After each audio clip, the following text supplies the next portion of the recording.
let's talk about that for a minute, because Bruce, we've often heard Rick say on his podcast that Vince didn't like his promos.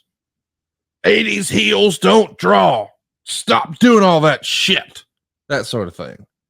Do you think that Vince maybe felt like Rick wasn't able to adapt to the modern era, or that old style classic Ric Flair promo didn't work anymore in this era? I don't think he was a big fan of Rick's promos by any stretch of the imagination. But I also, in this era, with Rick being the owner and the general manager, whatever the hell it was trying to present Rick in a different way, trying to present a different side of him and a business side of him, and not to be that character that he had been for all those years as a performer. We're looking for a different side of him to have him grow.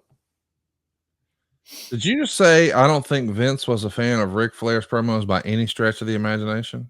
Yeah, he wasn't. What was he a fan of Rick's? Like, I'm just trying to figure out if he brings him over, makes the big pomp and circumstance, throws him into the mix, makes him the world champ. He doesn't like the promos.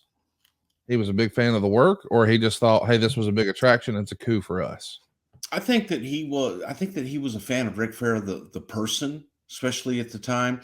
And he was a fan of the work, and he was a fan of Rick's. That makes any sense. But I think that when you, especially in 2002, we're talking 10 years later, in 2002, he wasn't a fan of that.